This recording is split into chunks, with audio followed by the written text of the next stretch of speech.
Ibu-ibu yang berbahagia, salam jumpa, salam ketemu. Saya Dr. Surya. Ya, pada saat ini kita akan membahas bareng-bareng ya. Kita akan bicarakan tentang gerakan janin.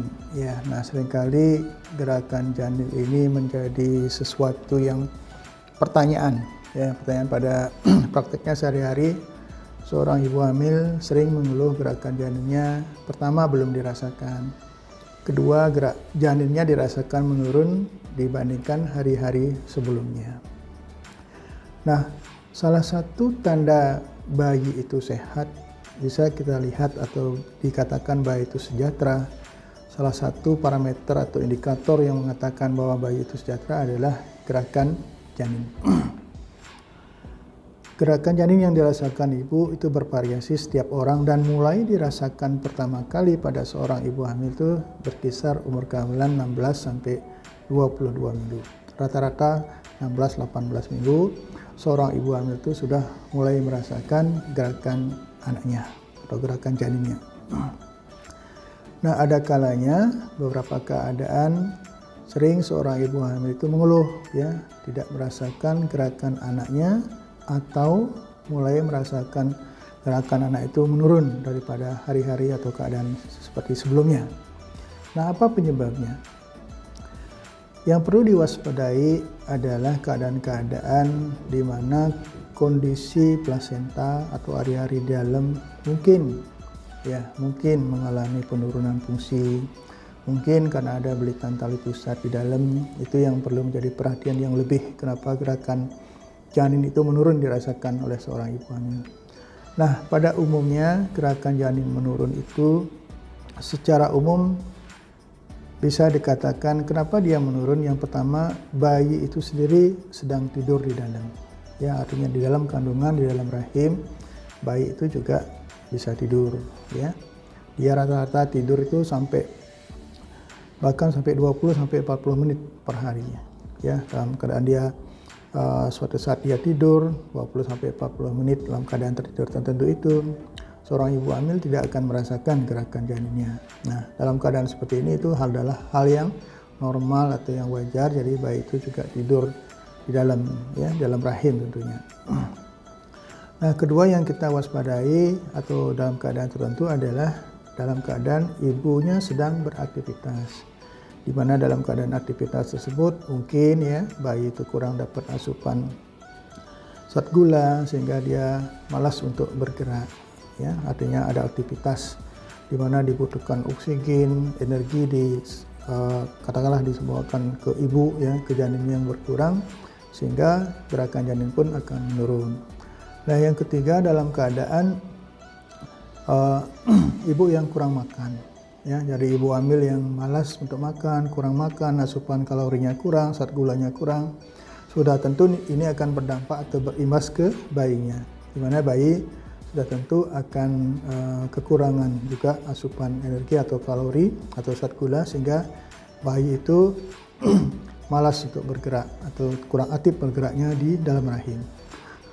Jadi ini yang perlu diwaspadai ya.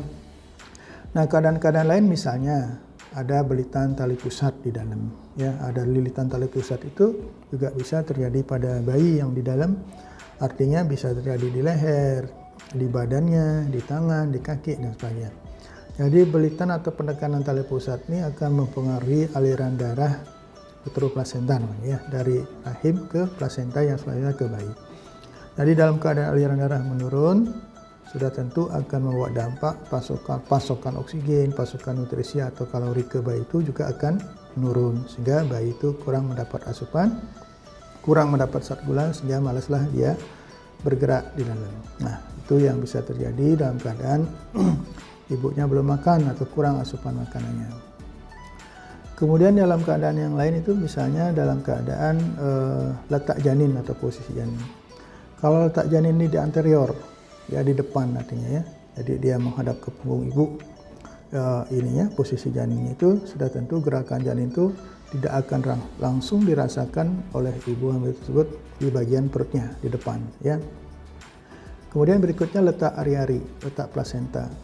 Kalau letak plasenta di depan, artinya di bagian depan dari dinding rahim, sudah tentu gerakan bayi atau gerakan janin itu tidak akan bersentuhan langsung dengan dinding rahim karena ada bantalan di sana, artinya bantalan dari plasenta atau ari-ari.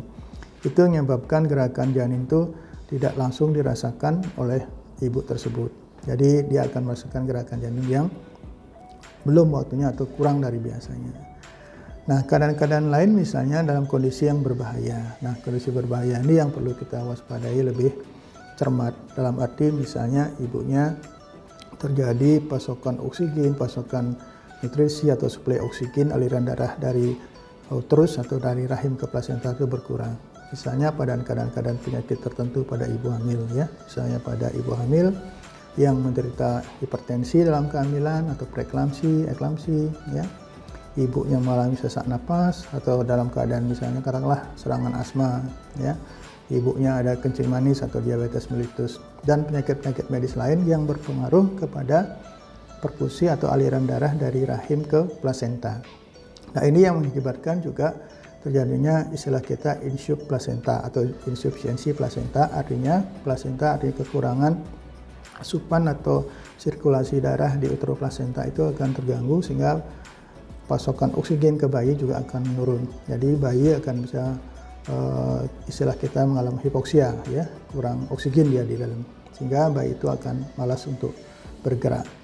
Nah, hal-hal ini yang bisa terjadi. Di samping memang pada penyakit-penyakit tertentu misalnya terjadinya kelainan di plasenta atau lepasnya plasenta sebelum waktunya. Nah, itu yang juga bisa berdampak mengakibatkan aliran darah atau sirkulasi uteroplasenta dari rahim ke plasenta itu terganggu sehingga bayi itu janin itu akan kekurangan pasokan oksigen yang dia terima sehingga dia akan sebagai dampaknya bisa tidak aktif dia bergerak, dan itu menunjukkan suatu kegawat-daruratan istilah kita di kebidanan atau yang kita sering disebut dengan gawat janin. Nah, kalau hal itu terjadi ya mesti segera dilakukan pemeriksaan lebih lanjut untuk mencari tahu penyebabnya ya. Kenapa gerakan bayi menurun, kenapa terjadi seperti itu. Nah, pada ibu-ibu dengan penyakit-penyakit medis tertentu seperti tadi ya, hipertensi, kencing manis dan sebagainya, penyakit medis yang lain pada ibu yang berakibat atau berdampak pada penurunan atau pengurangan aliran darah uteroplasenta tersebut. Nah, ini yang harus kita waspadai. Nah, caranya gimana? Caranya ya dengan melakukan pemeriksaan USG ya. Dari USG pun kita dapat mengetahui aliran darah atau sirkulasi uteroplasenta terkait dengan kondisi bayi di dalam. Nah, dari situ akan ketahuan apakah sudah terjadi katakanlah insufisiensi plasenta, artinya sudah mengalami penurunan fungsi plasenta tersebut sehingga kemampuan dia untuk memasok oksigen, nutrisi yang akan diterima bayi itu akan menurun ya. Jadi hal inilah yang berakibat bisa terjadinya bayi kurang oksigen di dalam, bahkan bisa menimbulkan kematian janin di dalam rahim. Ini yang harus kita waspadai ya. Jadi gerakan-gerakan janin itu seperti yang kita sampaikan tadi, itu adalah salah satu indikator atau parameter bahwa bayi bergerak aktif itu artinya bayi itu sehat. Nah, kalau dia tidak bergerak aktif, menurun daripada gerakan-gerakan sebelumnya, inilah yang perlu kita waspadai ya. Tapi jangan lupa bahwa keadaan janin, gerakan janin menurun itu bisa juga dalam keadaan normal seperti tadi ya. Bayi tidur, terus kemudian letak ari-ari yang menghalangi dia, letak posisi bayi juga di dalam. Kemudian pengaruh air ketuban juga misalnya yang banyak juga berpengaruh terhadap gerakan-gerakan janin yang dirasakan oleh seorang ibu hamil tersebut. Jadi ini yang perlu kita waspadai ya. Jadi jangan kita tidak lepas kontrol atau tidak waspada terhadap gerakan-gerakan janin tersebut.